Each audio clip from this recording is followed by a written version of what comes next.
सर्दियों का समय था। पहाड़ों से घिरे एक छोटे से गांव उत्तरकाशी में कड़कड़ाती ठंड पड़ रही थी। गांव के सभी लोग अपने अपने घरों में गर्म कपड़े और आग के सहारे ठंड से बचने की कोशिश कर रहे थे। उसी गांव में एक छोटा सा बच्चा कड़कड़ाहट ही ठंड से कांप रहा था। उसके आगे पीछे संभालने वाला कोई भी नहीं है, सिवाय एक बड़ी दादी के अलावा। ठंड की वजह से वो दोनों मृत्यु के कगार पे खड़े थे। उनको कोई भी ठंड से बचने के लिए एक भी रजाई नहीं थी, सिर्फ एक चादर के अलावा।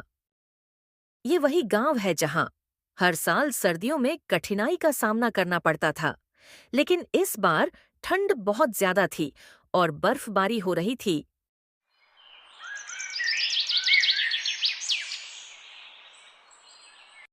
उसी गांव के बाहर एक किनारे एक साधु रहते थे।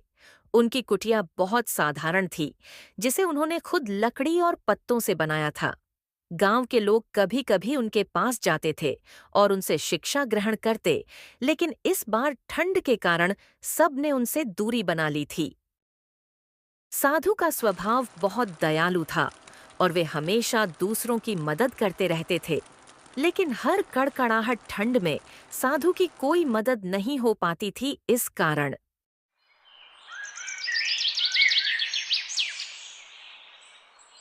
एक दिन वह साधु कड़कड़ाती ठंड में अपने लिए सहायता मांगने गांव में आते हैं।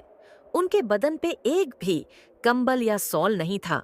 गांव के सरपंच मटरू सेठ से मदद मांगने आए थे।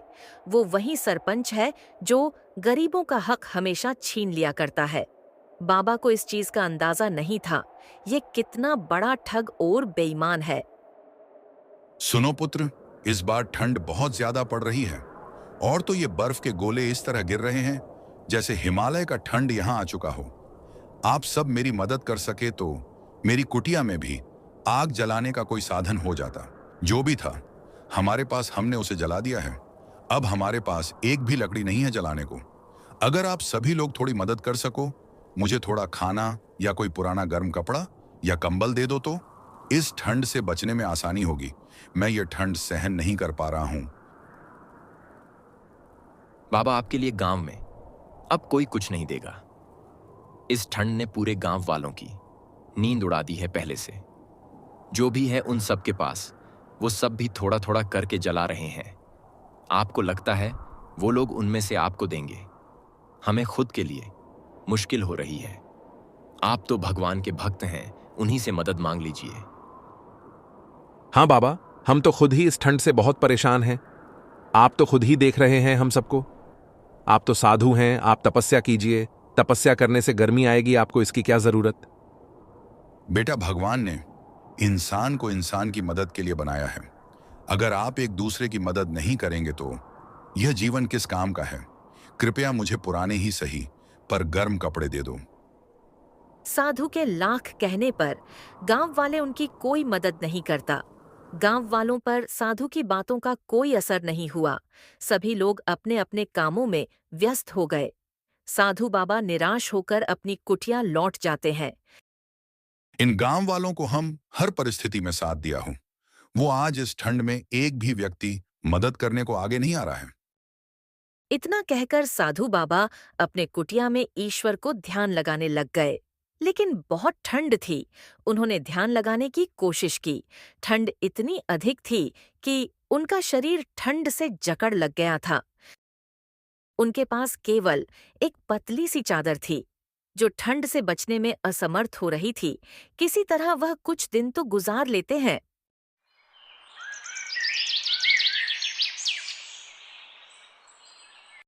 लेकिन एक दिन रात के समय था।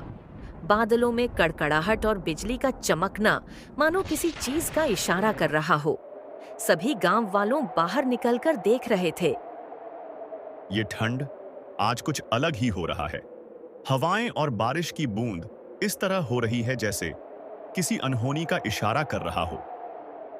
आप ठीक कह रहे हो। आज कुछ न कुछ होने ही वाला है। कई दिनों से तो बाबा भी नहीं दिख रहे हैं। कहीं उनको कुछ हो तो नहीं गया ना? ठंड बहुत ज्यादा बढ़ जाती है। बारिश की बूंद के साथ में बर्फीली ठंडी हवाएं चलने लगी। साधु बाबा ने अपना अंतिम समय आता देख भगवान से प्रार्थना की। हे प्रभु, इन गांव वालों को सद्बुद्धि देना।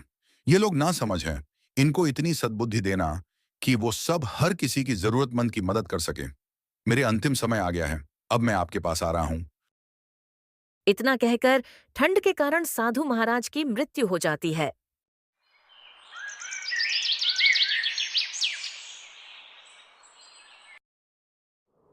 अगले दिन जब सूरज निकलता है तो गांव वाले साधु की कुटिया की ओर गए। वहां देखा कि साधु का शरीर बर्फ बन चुका था। साधु की मृत्यु की खबर पूरे गांव में आग की तरह फैल गई। उन सब के बीच में गांव का सरपंच और वही व्यक्ति खड़ा था जो सरपंच के साथ में थे। सभी लोग उनकी कुटिया पर एकत्र हुए।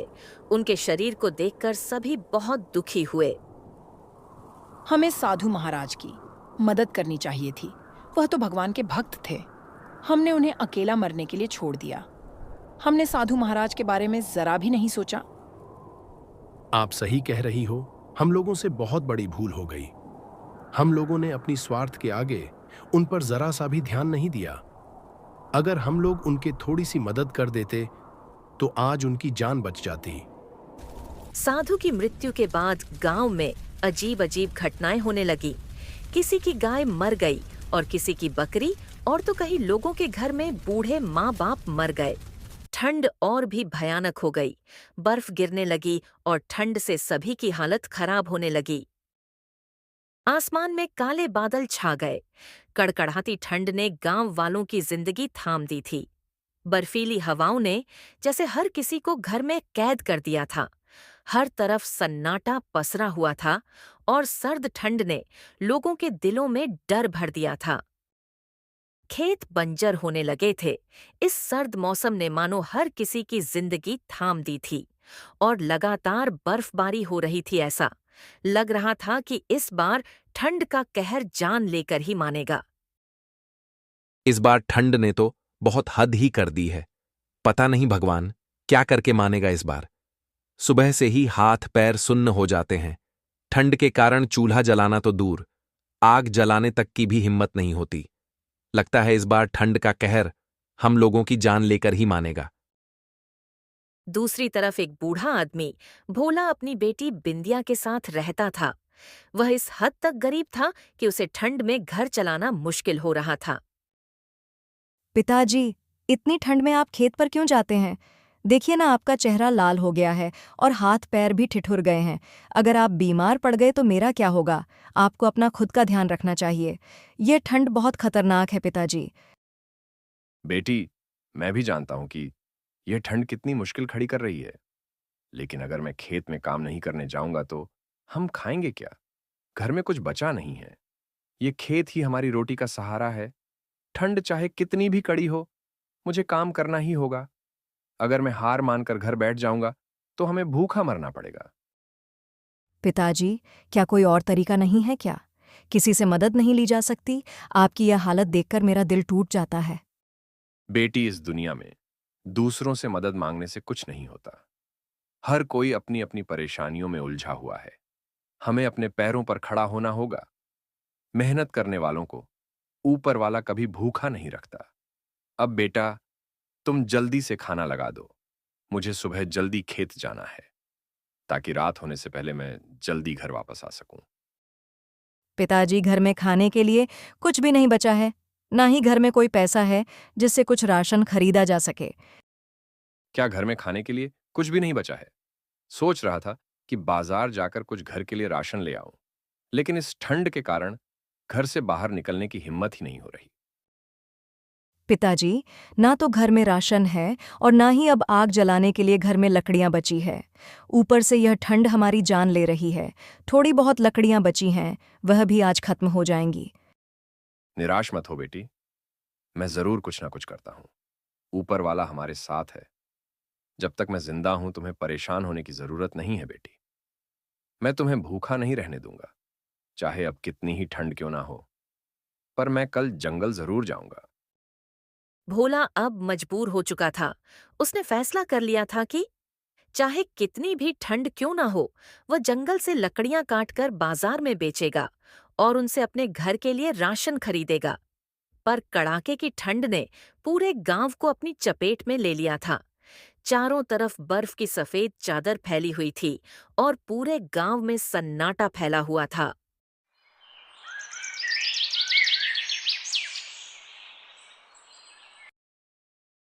अगली सुबह भोला अपनी कुल्हाड़ी उठाकर जंगल की तरफ लकड़ी काटने के लिए निकल पड़ता है। हे भगवान, ये ठंड तो जानलेवा हो रही है। अगर लकड़ियां नहीं काटूं तो घर में चूल्हा कैसे जलेगा? अगर खेत के भरोसे बैठा रहूंगा तो मैं और मेरी बेटी भूखे मर जाएंगी। हे भगवान, ये मेरी कैसी परीक्षा ले रहा है तू? भोला लकड़ी काटने की बहुत कोशिश करता है, लेकिन ठंड इतनी भयंकर पड़ रही थी जैसे इंसान की जान लेकर ही रहेगी। भोला ठंड से हार मानकर वापस घर लौट आता है। बेटी, मैंने बहुत कोशिश की लकड़ियां काटने की, लेकिन इस ठंड के कारण मेरे हाथ पैरों ने जवाब दे दिए। ठंड बढ़ गई है कि लकड़ी काटना मुश्किल हो गया। पिताजी, अब हम क्या करें? घर में खाने के लिए कुछ भी नहीं है। बेटी, लगता है अब मुझे सेठ मटरू जी से कुछ पैसे उधार लेना ही होगा। और कोई रास्ता ही नहीं बचा है हमारे पास। सेठ मटरू? पिताजी, क्या आप उस आदमी को नहीं जानते? वह आदमी तो बहुत ही दुष्ट है। ऊंचे ब्याज पर लोगों को धन उधार देकर उनके खेत और मकान को हड़प लेता है। बेटी, मैं जानता हूं, लेकिन हमारे पास और कोई दूसरा रास्ता भी नहीं है। कुछ पैसे उधार लेने के लिए भोला मजबूरी में सेठ मटरू के पास गया और उनसे उधार मांगा। मुझे कुछ पैसे उधार चाहिए। घर में खाने के लिए राशन बिल्कुल भी नहीं है। ठंड के कारण मेरे खेत की फसल भी बेकार हो गई है। तुम गांव वालों को क्या कुछ नजर नहीं आता? जब मन किया मुंह उठाकर पैसे मांगने के लिए चले आते हो। सेठ जी, मैं बहुत मजबूर हूं। अगर आपने मदद नहीं की तो मैं और मेरी बेटी भूख के कारण मर जाएंगे। इस भयंकर ठंड के कारण सारा काम ठप पड़ा है। अगर तुम्हें पैसे चाहिए तो पैसे तो मैं तुम्हें दे दूंगा, लेकिन तुम्हें अपने खेत मेरे नाम लिखने होंगे। अगर तुम पैसे समय पर नहीं चुका पाए तो मैं तुम्हें तुम्हारे खेत वापस नहीं करूंगा और तुम्हें अपनी बेटी से मेरी शादी भी करनी होगी। यह आप क्या कह रहे हैं सेठ जी? मेरी बेटी अभी छोटी है। आप क्यों उसकी जिंदगी बर्बाद करना चाहते हैं? आप मेरी मजबूरी का फायदा मत उठाइए सेठ जी। अगर तुम्हें पैसा उधार चाहिए तो तुम्हें मेरी शर्त माननी होगी, वरना तुम यहां से जा सकते हो। भोला काफी देर सोच विचार करके सेठ जी को हाँ बोला। ठीक है, मुझे आपकी शर्त मंजूर है सेठ जी, लेकिन मैं आपसे वादा करता हूं कि 1 हफ्ते के अंदर आपको आपके सारे पैसे ब्याज सहित लौटा दूंगा। सेठ मटरू भोला को पैसे दे देता है और भोला पैसे लेकर वहां से चला जाता है। पैसे लेकर भोला घर लौट रहा था, तभी रास्ते में उसका पड़ोसी चंपक उसे मिला। भोला चाचा, क्या हाल चाल है? आप बड़ी जल्दी में लग रहे हो। बेटा, क्या बताऊं, मैं बहुत परेशानी में हूं। घर में अनाज का एक दाना भी नहीं है। ठंड के कारण खेत की सारी फसल बेकार हो गई।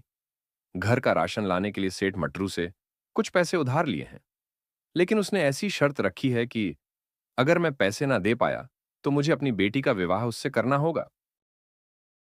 यह तो बहुत बुरी बात है। सेठ मटरू को यह नहीं करना चाहिए था। भोला चाचा, आप तो मेहनत करने वाले आदमी हो, पर लगता है सब कुछ उल्टा हो गया है। चिंता मत करो, मैं तुम्हारे साथ हूं। हम मिलकर कोई ना कोई रास्ता जरूर निकालेंगे। तुमसे बातें करके चंपक बेटा, मेरे मन को थोड़ी तसल्ली मिली है, लेकिन सच में मैं बहुत परेशान हूं। क्या करूं, कुछ समझ नहीं आ रहा, और ठंड के कारण बाहर काम करने को हिम्मत नहीं हो रही। भोला चाचा, तुम्हारे साथ ऐसा नहीं होना चाहिए था, लेकिन तुम चिंता मत करो चाचा। तुम्हारी परेशानी का कोई ना कोई हल जरूर निकलेगा। जब से कुटिया वाले बाबा की मृत्यु हुई है, तब से ठंड बहुत ज्यादा बढ़ गई है। हाँ चंपक बेटा, तुम बिल्कुल ठीक कह रहे हो। खैर छोड़ो, ये बताओ तुम कैसे हो? क्या बताऊं भोला चाचा, यहां भी बहुत बुरा हाल है हमारा। घर में खाना खाने के लिए कुछ भी नहीं बचा है, और ठंड के कारण मेरे खेत की भी सारी फसल बर्बाद हो गई है। यह तक कि सबके खेत तो बंजर होने के कगार पे खड़े हैं, और मेरी पत्नी भी बहुत बीमार चल रही है कई दिनों से। चलो ठीक है चंपक बेटा, अपना और अपनी पत्नी का ख्याल रखना। मैं अब चलता हूं। बिंदिया भी इंतजार में बैठी होगी सुबह से। चंपक की बातें सुनकर भोला को थोड़ा सुकून मिलता है, लेकिन चंपक मन ही मन भोला की बेबसी पर खुश हो रहा था। चंपक बहुत ही मतलबी इंसान था। वह दूसरों की परेशानी को देखकर बहुत खुश होता था। उसके पास खाने के लिए राशन भी था, उसके पास ठंड से बचने के लिए लकड़ियां भी थीं, और उसकी पत्नी भी बिल्कुल स्वस्थ थी। अरे पता है, आज मुझे रास्ते में भोला चाचा मिले थे। आपसे क्या कहा भोला चाचा ने? सुनो तो उन्होंने क्या कहा है, तुम भी सुनोगी तो हंसी छूट जाएगी। जल्दी बताइए ना, क्या कहा चाचा ने आपको? ऐसी कौन सी बात है? बेचारे बहुत परेशान थे। घर में राशन ना होने के कारण उसने सेठ मठरू से कुछ पैसा उधार लिए है, और मठरू सेठ जी ने कहा है कि यदि उसने समय पर पैसा नहीं दिया तो वह उसकी बेटी से जबरन शादी कर लेगा। ये भोला चाचा क्या पागल हो गए हैं? उनकी बेटी तो अभी छोटी है, और तो वो अपनी बेटी के नाम पर गांव वालों से कर्ज लेते रहते हैं। ऐसे ही कुछ गरीब लोग कितने बेवकूफ होते हैं। ऐसे लोगों को देखकर तो हंसी आती है। उनका परेशानी सुनकर मेरा मन तो खुश हो गया। वह कह रहे थे कि घर में खाने के लिए एक दाना भी नहीं है, आग जलाने के लिए लकड़ी भी नहीं है। मन तो मेरा खुशी से झूम रहा था। और सुनो, अब सेठ मटरू का कर्जा कहां से चुकाएंगे? सच में यह भोला चाचा तो पूरी तरह फंस गए हैं। उसकी हालत के बारे में सोचकर तो मुझे बहुत हंसी आ रही है। अब उनकी बेटी का क्या होगा? अगर सेठ मटरू के साथ उसकी बेटी की शादी हो गई तो उसकी बेटी की तो जिंदगी खराब हो जाएगी। तुम सही कह रही हो। अब देखता हूं कि वह कैसे अपने पैसे चुकाएंगे। उसकी बेटी का विवाह अब सेठ मटरू से होना तय ही है। चंपक और उसकी पत्नी काजल भोला की परेशानियों पर मन ही मन खुश हो रहे थे। वे सोच रहे थे कि भोला और उसकी बेटी की जिंदगी को वह कैसे और ज्यादा मुश्किलों में डाल सकते हैं।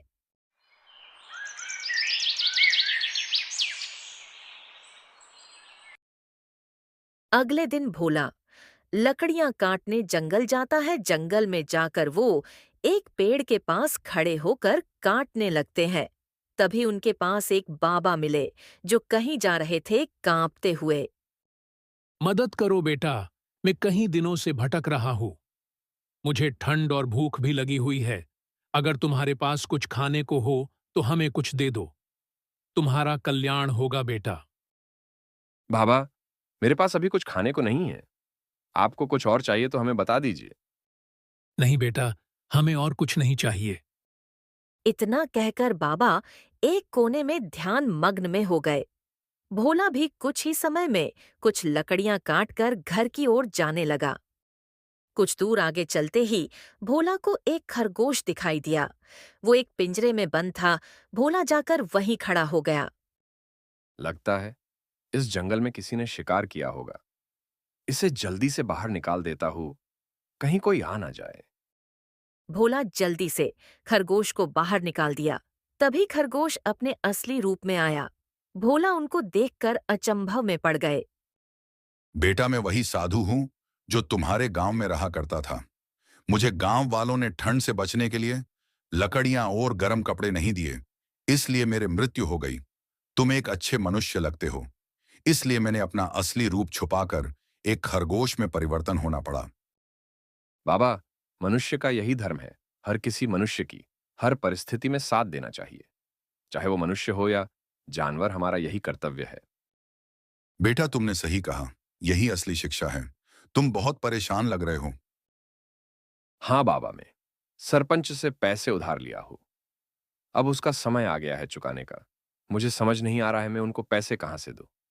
खाने को तो किल्लत है, ऊपर से ये ठंड। अब मैं करूं तो क्या करूं? मेरे पास इसका भी एक उपाय है, लेकिन इससे पहले तुम्हें मेरा एक छोटा सा काम करना होगा। क्या बाबा, आप बताइए तो हम आपके लिए क्या कर सकते हैं। मेरे शरीर को मुक्ति नहीं मिली है, इसीलिए गांव के लोग परेशान हैं। जब तक मेरे शरीर का अंतिम संस्कार नहीं होगा, तब तक गांव के लोग इसी तरह परेशान रहेंगे और कड़ाके की ठंड बनी रहेगी। बाबा, हम लोगों को क्या करना होगा? तुम लोगों को सबसे पहले मेरे शरीर का अंतिम संस्कार करना होगा और हमेशा एक दूसरे की मदद करनी होगी। तभी मेरी आत्मा को शांति मिलेगी और गांव से ठंड धीरे धीरे खत्म होती चली जाएगी। बाबा, ऐसा ही होगा। मैं गांव में जाकर सब लोगों को बताऊंगा। और आपके शरीर का अंतिम संस्कार करूंगा।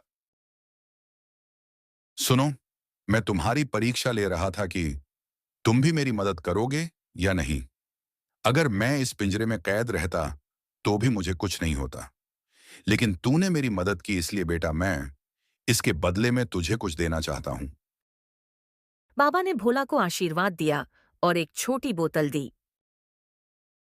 इससे मामूली मत समझना, ये बोतल तेरे बहुत काम आएगी। इसे बिना वजह कभी मत खोलना।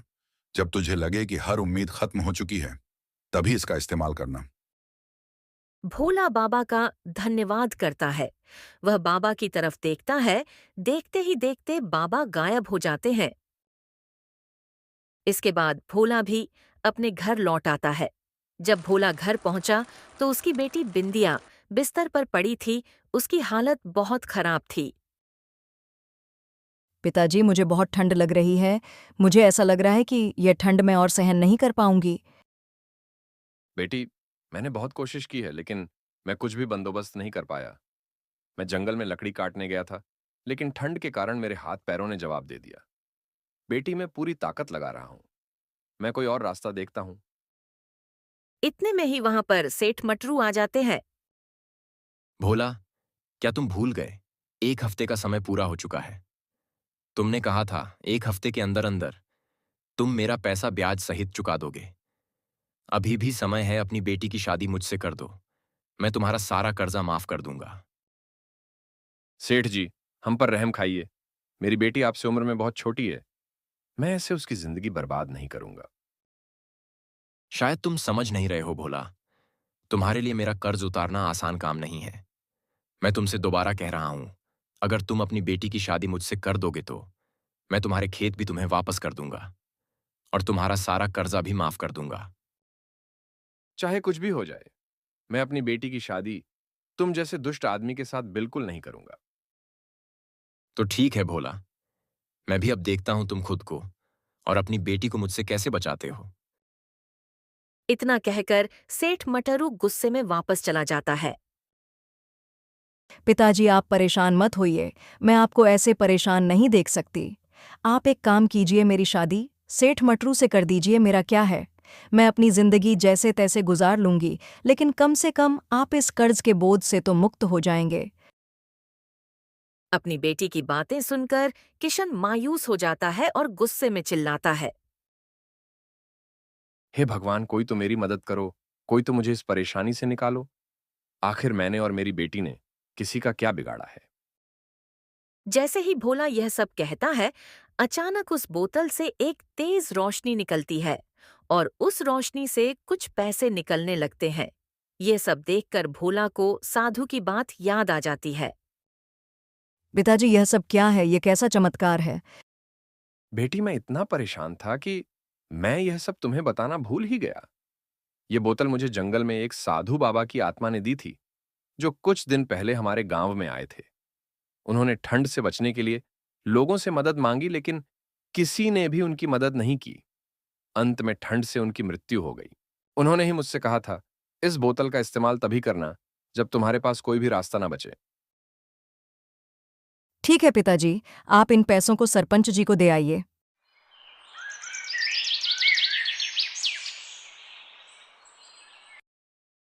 भोला उन पैसों को लेकर सेठ मटरू के पास जाता है और अपना कर्ज चुका देता है। सेठ मटरू भोला से पैसों के बारे में बहुत पूछता है। अचानक उसके पास इतने पैसे कहाँ से आ गए?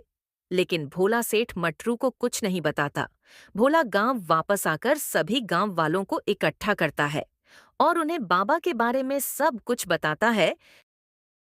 सभी गांव वालों, मेरी बात ध्यान से सुनो। इस बार गांव में बहुत ज्यादा ठंड पड़ रही है। इसका कारण साधु बाबा का अभिशाप है। हमारे गांव में जो साधु बाबा थे, उन्होंने अपने लिए हम सभी से मदद मांगी, लेकिन हमने किसी ने भी उनकी मदद नहीं की। इसी कारण उनकी मृत्यु हो गई। सभी गांव वालों ने भोला की बात को ध्यान से सुना और आपस में सलाह की। क्या किया जाए? हमें बाबा के शरीर का अंतिम संस्कार करना होगा और उनसे प्रार्थना करनी होगी, तभी बाबा की आत्मा को शांति मिलेगी और हमारा गांव इस ठंड के प्रकोप से बचेगा। सभी गांव वाले मिलकर बाबा की कुटिया में जाते हैं और बाबा के शरीर का अंतिम संस्कार करते हैं। हे साधु बाबा, हमें माफ करना। हमने स्वार्थ में आकर आपकी मदद नहीं की। हम लोगों से बहुत बड़ी भूल हो गई।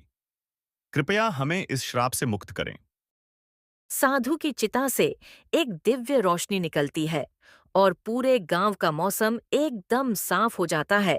यह देख सभी गांव वाले प्रसन्न हो जाते हैं।